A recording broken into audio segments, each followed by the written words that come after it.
Here are the 5 different types of people that are engaging with your business, who they are, what they're about, and why you need to know and differentiate between each and every one of them. Hey there, I'm Jillian Kendrick, and welcome to the Momentum Marketing Podcast. I'm a mama, a wife, an entrepreneur, and a 3-time best-selling co-author. In each episode, you'll get real-world practical advice and strategies, and maybe a parenting tip or 2 along the way.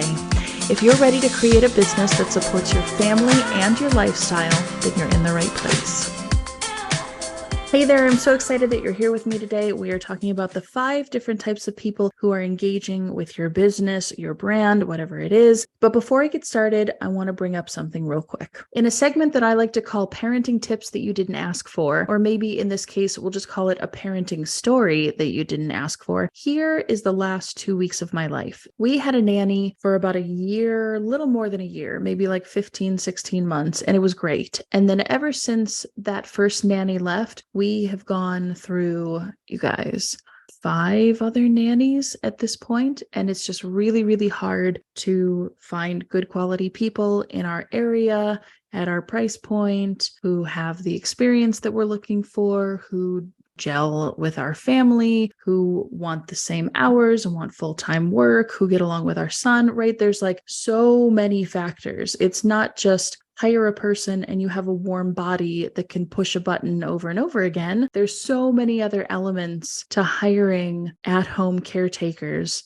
especially for our child. Even though I'm working from home, it's been a really long journey. And in this particular case, the last couple of weeks of my life, we had a nanny that left for another job, which we're super happy for her, but we weren't able to find anybody in time to replace her immediately. So I, of course, being mama, being the primary caregiver in our household, I've stepped up to the plate to be with my son, put my business on the back burner, unfortunately. And let me just say, I love spending time with my son. I love running a business. I absolutely love both. And I'm not willing to compromise or give up one for the other. At least not right now. At least not in this phase of my life. At least not with one child. Who knows if tomorrow that would change. But this is what I love doing. Work is fascinating. It's challenging. It's my creative outlet. I love doing it. I'm so good at it. I've been in this industry now for 12 years. And my business is 9 years old, where most businesses don't last to the first year or first 3 years or first 5 years. Mine is nearing a year and a half,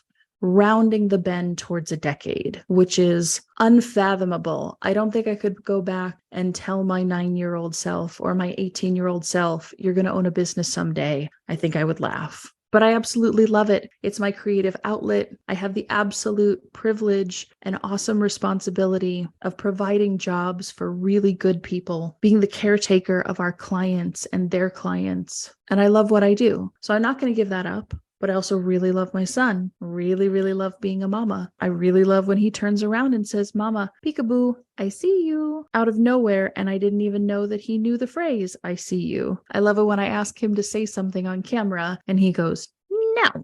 I love it when we learn new things together. Like this past couple of weeks, we've taken the opportunity with this extra free time that we have together to do potty training. Oh man. You're going to get a segment from me about parenting tips that you didn't ask for. Let me tell you, potty training, it's a doozy. But that's what's surrounded me and my mental space the last couple of weeks. It's not easy to run a business. It's not easy being a working parent. It is especially not easy being a working parent, primary caregiver, and working in the evenings after he's gone to bed and trying to maintain everything and keep everything going. And even if I just get a centimeter forward, I celebrate that win because this is our season in life and I'm just going to roll with it. But all of that is to say, the older I get, the more experience I have in the entrepreneurial journey, in the parenting journey, I more understand the phrase, "When life gives you lemons, you make lemonade." Sometimes our seasons of life puts us in positions that we are either not ready for that we don't want to be in, that we've seen before and have ignored, that we've seen before and have been afraid of, or that we didn't think we deserved or shouldn't have happened to us, whatever that situation is and looks like for you. But I realize, and it struck me just before accepting the fact that we didn't have any childcare before our previous nanny was going to leave, and that I would have to step up to the plate, and that was okay. And again, gave us an opportunity to potty train, which is great. But I spent a little time being angry at myself that I couldn't find somebody, angry at the world that the perfect person didn't exist yet in our lives. Honestly, that angry time, if I'm really, really honest with myself, was only maybe a couple hours, and then I was over it. And then I moved on and said, okay, we're going to do potty training. We're going to go to the parks. We're going to hang out. We're going to spend time with some friends that we barely ever get to see because they're all lovely, wonderful, amazing stay-at-home moms. And I only get that title partially because I'm also a working mom who also happens to stay at home. So that's been the headspace.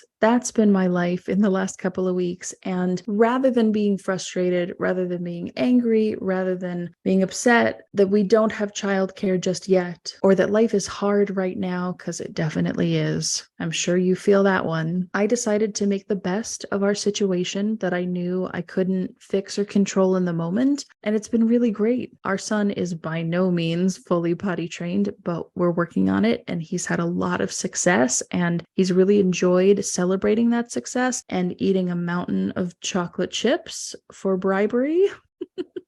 But it's been really good. So I just want to say to you listening, when life gives you a season, sometimes that season exists because there's a lesson in it that you need to learn. Sometimes that season exists because you need to take a break. Sometimes that season exists because you need to move forward, or God or the universe knows that you need that extra push. But fighting it, beating against it, choosing not to embrace it, especially when it comes to doing things and learning lessons in life, I can say from experience that the lessons that life has brought me that I've chosen in the moment not to learn, those lessons always find a way back to me, no matter how much I hide or put them off or want to be immature and irresponsible. They always find their way back.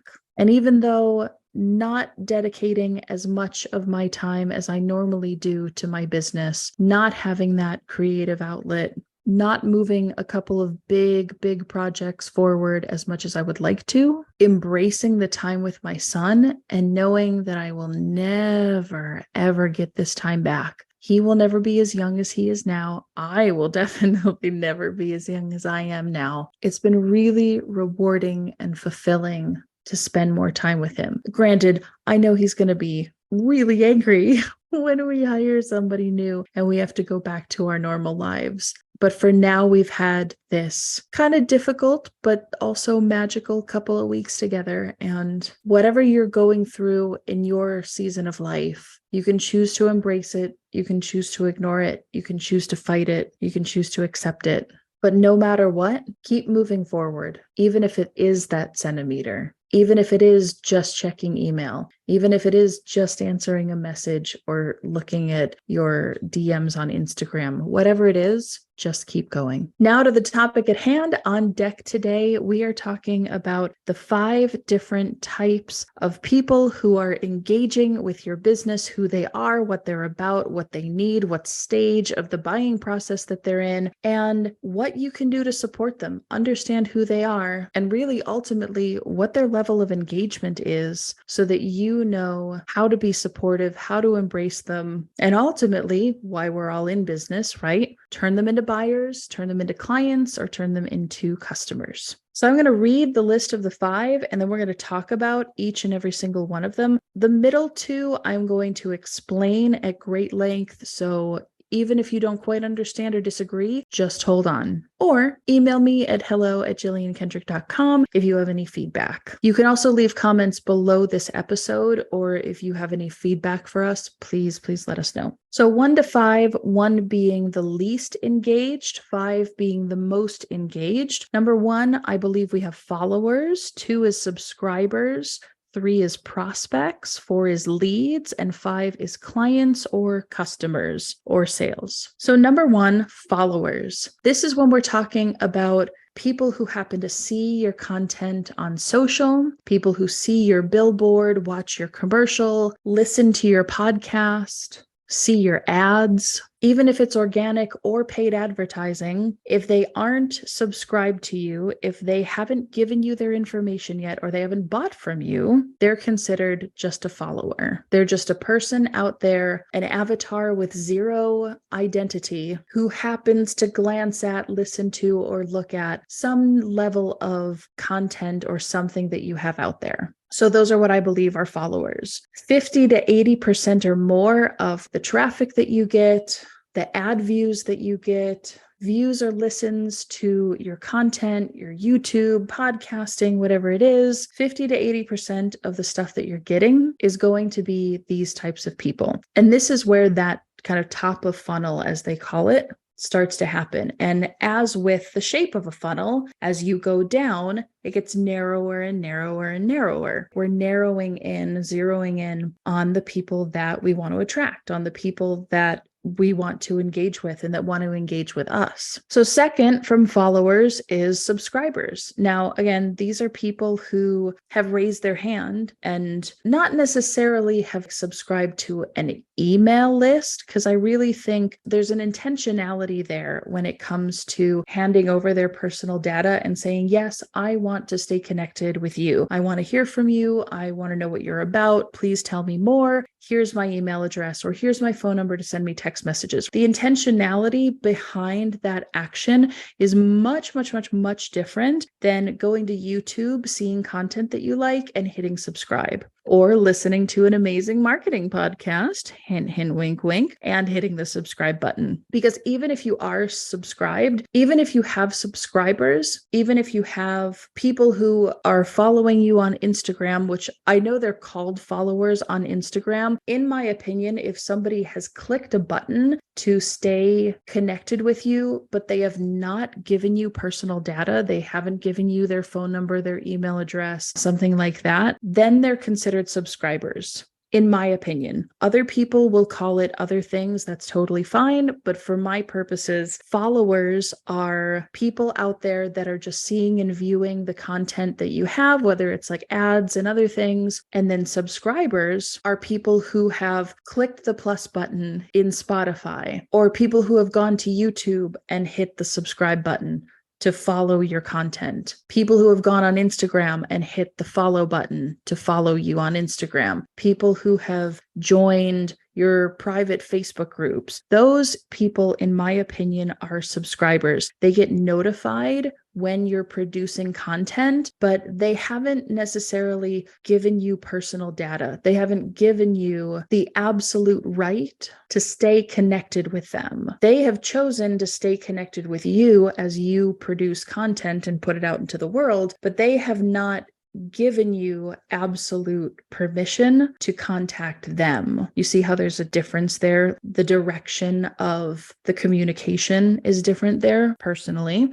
that's how I view followers versus subscribers. Number 3 is prospects. I look at number 3 and number 4. Number 3 is prospects. Number 4 is leads. And here's the difference in my opinion. I know that people use this word interchangeably, and I am very guilty of using this word interchangeably, but honestly, I want to be more intentional about not using this word interchangeably. And here's why. A prospect, in my opinion, is someone who has shown mild interest, someone who has taken the very first step of interest, whereas a lead, being the 4th category, is someone with much stronger interest. Let me give you an example. A prospect is someone who opts into your opt-in, your freebie, your white paper, your webinar, whatever it is. Maybe they subscribe to your newsletter, but they're on your email list. They've given you personal data, but they haven't shown a specific interest in any one particular thing or product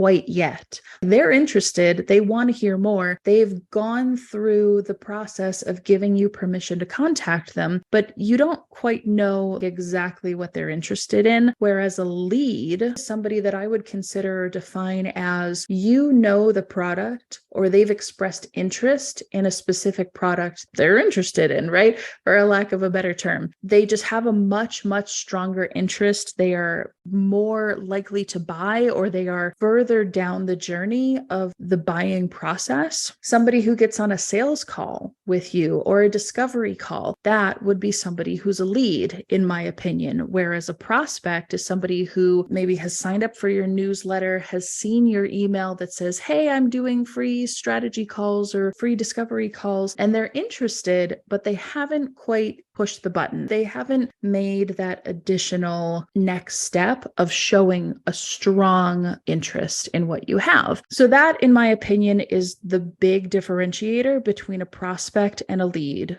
The prospect is somebody that has given you permission to contact them, but you really don't quite know what they're about. You don't know what they want. You can serve them and you can provide them value, but there's nothing like really, really specific that you know of quite yet. And they haven't given you a strong enough indication of interest to reach out to them at that next level. Whereas a lead is somebody who has signed up for a discovery call. A lead is somebody who is on your Facebook targeting campaign who wants a specific product or wants to take a specific course. That is a lead. And in my opinion, the differentiation really is the strength of interest that they have shown in either their actions, their activity, or their engagement with you. So that's number 3 and number 4, prospects and leads. And then number 5 is clients, customers, buyers, people who have made that purchase. So the most important thing to take away from this, I think, is understanding when it comes to each of those 5 categories: followers, subscribers, prospects, leads, and clients. Who are they? Where are they at in terms of that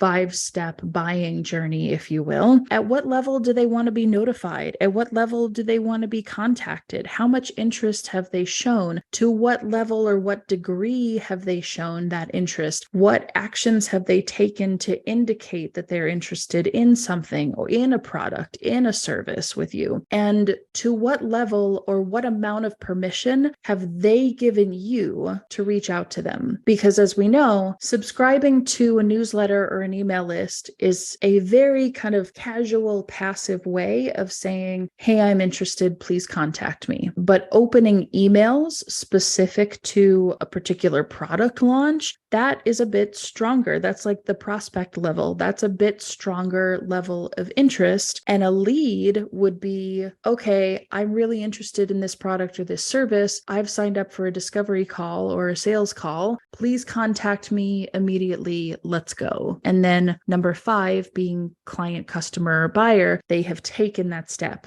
They've gone through the buying journey. They've decided that what you have to offer is worth their hard-earned dollar. They've gone through the transition of being a lead to now being a client or customer. So I think as long as you understand each of those levels, as long as you can see them as kind of a funnel, reverse pyramid, however you want to look at it or whatever makes sense to you, and you can understand that each of those levels, follower, subscriber, prospect, lead, and client, then is each step of the purchasing journey. It's each step of the buying journey that then leads to a stronger commitment or a stronger level of interest in you, in your product, in your service, or what you have to offer. Then you can fully understand who they are, what they need, and how to engage with them. Asking a follower to buy from you, they're not fully engaged. They're not fully on board yet. Now, you could have a follower that's been following you for years and years, and you've built that know, like, and trust. But if they really know you, like you, and trust you, but they haven't subscribed to you, they haven't signed up for anything yet, they haven't gone through a discovery call, or they haven't indicated a strong enough interest, I would be optimistically cautious to make too many offers to those people based on their level of interest. Now, I'm not saying don't make offers. Please don't hear that. Make offers.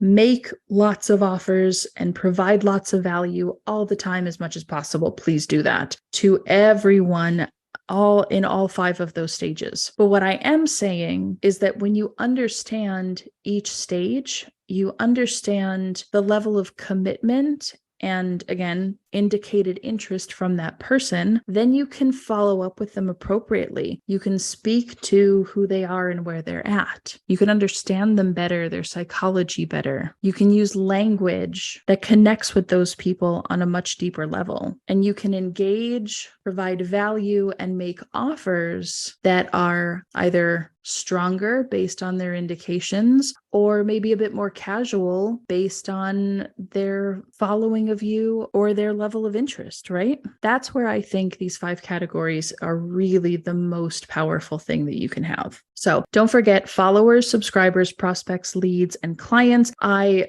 came up with this just a couple of days ago as I was thinking through the buying journey, and I will probably use prospects and leads interchangeably, or even subscribers and prospects interchangeably, just like a lot of people in my industry do. But I am definitely setting this podcast episode as an intentionality to not use them interchangeably and to really have a clearer definition, not only for you, the listener, but for me as a business owner on my coaching side and on my agency side as well, just to better understand that buying journey and to be able to serve people where they're at a much deeper level. So thank you so much for joining me on this episode of the Momentum Marketing Podcast. If listening to this has brought you value, improved your life, or given you any insights to build momentum in your business, then please share it with a friend, and I'll see you on the next episode.